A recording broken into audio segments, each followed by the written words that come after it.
section. Yeah, me.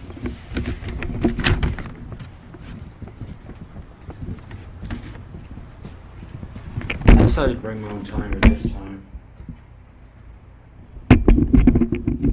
My name is David Carson, and I do live in Florence, Alabama. Again, I will provide identification to the police officer if that needs to be verified. Okay.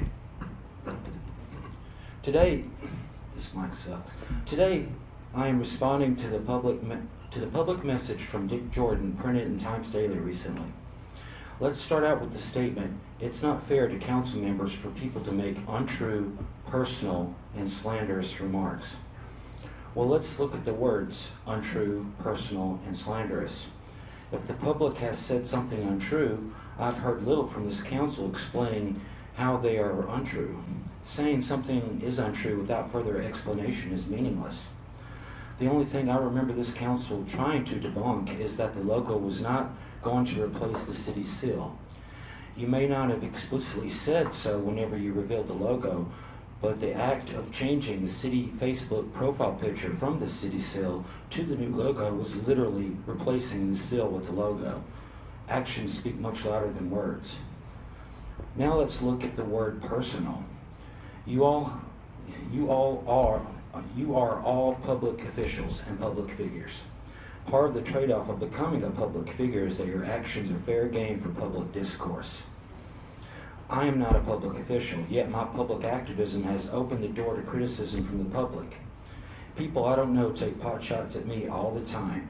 I either ignore them or I respond. I'm a big boy and I know what I signed up for when I started speaking in public. I'm sure it feels personal to you, Jordan, in particular when I bring up your wife and son here. They are both heads of city departments in Florence. That was a choice all three of you made when you decided to mix your personal with the professional. Now let's get into the word slanderous. In order for something to be slanderous, it has to be false and malicious. If some of the things I say comes off as malicious, well, I view that as subjective. Most criticism directed at a person is going to feel malicious. If a statement is false, then prove how it is false. Again, you are all public figures, so the threshold for slander, libel, and defamation is much higher than regular citizens. If my facts are wrong about something, feel free to attempt to set the record straight. Some things I say are just my opinion, which I'm entitled, so take those however you want. I wonder if the same standards you stated apply to public officials themselves. I will admit my last speech was a bit much.